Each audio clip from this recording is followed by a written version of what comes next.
केंद्रीय कृषि राज्य मंत्री भागीरथ चौधरी ने प्रेस वार्ता को संबोधित करते हुए केंद्र व राज्य सरकार की उपलब्धियां गिनाई। प्रदेश में भाजपा की डबल इंजन की सरकार जो कहा वो पूरा किया और पूरा करेंगे। भागीरथ चौधरी मुख्यमंत्री भजनलाल शर्मा ने कैबिनेट बैठक में किए जन ऐतिहासिक फैसले, बेरोजगारों के लिए उठाया सराहनीय कदम।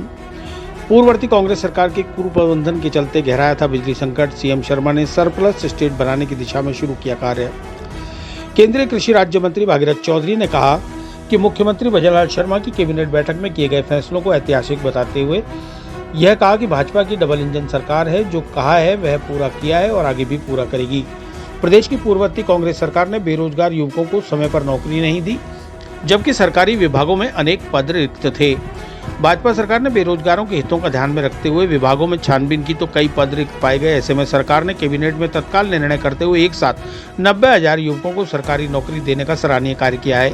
चौधरी ने कहा कि सरकारी विभागों में चतुर्थ श्रेणी कर्मचारियों के 60,000 रिक्त पदों पर भर्ती प्रक्रिया शुरू करने के साथ शैक्षणिक योग्यता 10वीं करने का भी फैसला किया है। भर्ती परीक्षा में साक्षात्कार के साथ लिखित परीक्षा करवाने से भर्ती प्रक्रिया में पारदर्शिता आएगी। वहीं शैक्षणिक योग्यता 10वीं करने से कार्य में कुशलता भी देखने को मिलेगी। उन्होंने कहा कि मुख्यमंत्री भजनलाल शर्मा सरकार ने बेरोजगारों के साथ मंत्रालय कर्मचारियों के हितों का भी ध्यान रखा और पे लेवल L15 से बढ़ाकर L16 करने का अनुमोदन किया। वहीं पंचायती राज विभाग के कर्मचारियों को अन्य विभागों के समान एक रूपता सुनिश्चित करने के लिए सेवा नियमों में संशोधन को भी मंजूरी देकर उनके हितों का ध्यान रखा। पूर्ववर्ती कांग्रेस सरकार के कुप्रबंधन के चलते प्रदेश में बिजली संकट गिराया, लेकिन मुख्यमंत्री भजनलाल शर्मा ने इस कुप्रबंधन को भी बेहतरीन तरीके से मैनेज किया और प्रदेश की बिजली के क्षेत्र में सरप्लस करने की दिशा में कार्य शुरू कर दिया। सरकार ने कैबिनेट बैठक में 5700 मेगावाट ऊर्जा परियोजना के लिए 10,418 हेक्टेयर भूमि आवंटन की स्वीकृतियां देकर अपनी जवाबी देयता साबित कर दी। बिजली उत्पादन के साथ वितरण व्यवस्था को भी सुधारने की दिशा में कार्य किया। दौसा में 38 हेक्टेयर क्षेत्र में 765/400 केवी उपकेंद्र बनाने की घोषणा इसका उदाहरण है। भाजपा सरकार प्रदेश के विकास के लिए उद्योग धंधे बढ़ाने की दिशा में भी कार्य कर रही है। मुख्यमंत्री भजनलाल शर्मा ने राजस्थान में निवेश को प्रोत्साहन देने के लिए राइजिंग राजस्थान समिट पर कार्य शुरू किया। इससे प्रदेश के सामाजिक स्तर के साथ आर्थिक स्तर बढ़ेगा। कैबिनेट बैठक में राजस्थान निवेश प्रोत्साहन योजना 2024 को मंजूरी दी गई। इतना ही नहीं, मुख्यमंत्री भजनलाल शर्मा सरकार ने 10 माह में भाजपा के घोषणा पत्र की 50% वादों को पूरा करने का ऐतिहासिक कार्य किया। इसमें पीकेसी ईआरसीपी योजना, यमुना जल समझौता, पेपर लीक में एसआईटी का गठन, एंटी गैंगस्टर टास्क फोर्स का गठन, पीएम उज्ज्वला योजना के साथ चयनित बीपीएल परिवार और खाद्य सुरक्षा में चयनित परिवारों को 450 में रसोई गैस सिलेंडर देना, 3 लाख लखपति दीदी बनाने के साथ माँ वाउचर योजना, 1,01,52 छात्राओं को स्कूटियां वितरित करने के साथ साथ स्वतंत्र पत्रकार के अधिस्वीकरण हेतु न्यूनतम आयु 50 वर्ष से घटाकर 45 वर्ष किया गया तथा न्यूनतम पत्रकारिता का अनुभव 25 वर्ष से घटाकर 15 वर्ष किया गया। ऐसे अनेक जन ऐतिहासिक कार्य पूर्ण किए गए। सदस्यता अभियान की जानकारी देते हुए प्रदेश सह संयोजिका दक्षिण विधायक अनीता बघेल ने कहा कि देश में अब तक सदस्यता अभियान के माध्यम से 7 करोड़ से अधिक भाजपा के सदस्य बन चुके हैं। वहीं भाजपा राजस्थान में भी 1.25 करोड़ से ज्यादा का लक्ष्य राजस्थान में हासिल कर भाजपा के सदस्य बना चुकी है। अजमेर में अब तक 1 लाख से अधिक का लक्ष्य पार किया जा चुका है। वहीं बघेल ने बताया कि दिनांक 4 अक्टूबर को भाजपा के राष्ट्रीय सचिव ऋतुराज सिंह अजमेर प्रवास के दौरान सदस्यता अभियान की समीक्षा करेंगे। दूसरे चरण की सदस्यता अभियान की गति देने को लेकर बैठक करेंगे, जिसमें अजमेर शहर व देहात के कार्यकर्ता अपेक्षित रहेंगे। प्रेस वार्ता में भाजपा शहर जिला अध्यक्ष रमेश सोनी, जिला संगठन प्रभारी बीरमदेव सिंह, संभाग मीडिया प्रभारी अनीश मोयल, सह प्रभारी रचित कचावा, प्रवीण जैन आदि मौजूद रहे। किडनैपिंग हो रही है, अभी भूमाफियाओं के द्वारा शरेआम मारपीट हो रही है, शहर के अंदर कानूनी व्यवस्था।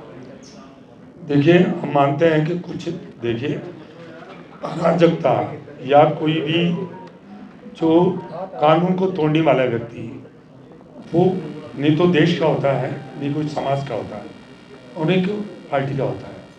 तो इस तरह की क्योंकि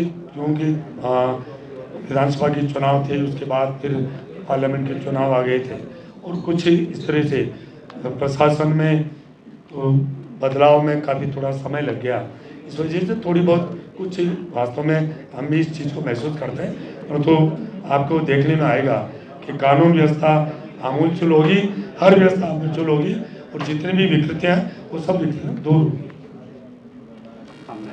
कि वो जो फायरिंग और जो व्यक्ति वो वैसे मेरे लोकसभा क्षेत्र में है, परंतु रूपनगढ़ पुष्कर विधानसभा क्षेत्र में आता, पर चाहे कहीं हो, चाहे विधानसभा क्षेत्र में हो, चाहे संसदीय क्षेत्र में हो, चाहे प्रदेश में, चाहे देश में हो, इस तरह की घटनाएं निंदनीय हैं और इसके लिए पूरा प्रशासन लगा हुआ है। जो भी गलत काम करेगा वो सजा भुगतेगा, कोई छोड़ा नहीं जाएगा, कोई भी दोषी हो वो बख्शा नहीं जाएगा। सांसद, मैं पहले सांसद था, क्योंकि प्रधानमंत्री जी ने मुझे एक कृषि किसान और कृषि कल्याण राज्य मंत्री का मुझे दायित्व मिला है। कुछ मेरा वहाँ उधर रहना है और वो ऑफिस तैयार हो रहा है, आप निश्चित रहिए। मैं चाहता हूँ कि सांसद का जो ऑफिस है वो अजमेर रहेगा और वो थोड़े दिन में आपको पता लग जाएगा। आखिरी बार आप कब सांसद जनसंवाद किए, आपने उपस्थिति दी वहाँ पर, लोगों से कब मिले आप? लोगों से मैं मिलता रहता हूँ। सांसद जनसंवाद केंद्र पर मैं तो वैसे ही मिलता रहता हूँ हमेशा। मैं संगठन का व्यक्ति हूँ, संगठन सर्वोपरि है, हम बाद में हैं, संगठन हमारे ऊपर है। हमेशा हर कार्यक्रम में हमारे जिलाध्यक्ष जी बैठे हैं, प्रभारी जी बैठे हैं, मौजूद जब भी आता रहता हूँ मैं। और सांसद जो संवाद केंद्र है वो भी जल्दी मैं वहाँ बैठने वाला हूँ और मेरा स्टाफ भी बैठेगा। और जो भी समस्या है, क्योंकि मैंने कहा ना हमारी पार्टी कैडर बेस्ड पार्टी है, कार्यकर्ताओं की पार्टी है, सब ठीक होगा, आप चिंता मत करिए। हमारे राष्ट्रपिता महात्मा गांधी जी की जन्म जयंती है, साथ ही हमारे देश के पूर्व प्रधानमंत्री लाल बहादुर शास्त्री जी की जन्म जयंती है। भारतीय जनता पार्टी और राजस्थान सरकार द्वारा इस जन्मदिन के पर्व को सेवा सप्ताह के रूप में मनाया जा रहा है। स्वच्छता ही सेवा परम धर्म के आधार पर हमने जो स्वच्छ भारत मिशन मोदी जी ने चलाया, उसके तहत घर घर स्वच्छता का कार्यक्रम हाथ में लिया गया। आज गांधी जी की मूर्ति पर माल्यार्पण कर यह संकल्प दोहराया गया है कि हम राष्ट्र के अभियान के लिए, राष्ट्र को आगे बढ़ाने के लिए उनके द्वारा बताए गए मार्ग पर, अहिंसा के मार्ग पर चलते हुए सत्य की स्थापना के लिए हमेशा प्रयत्न करते रहेंगे।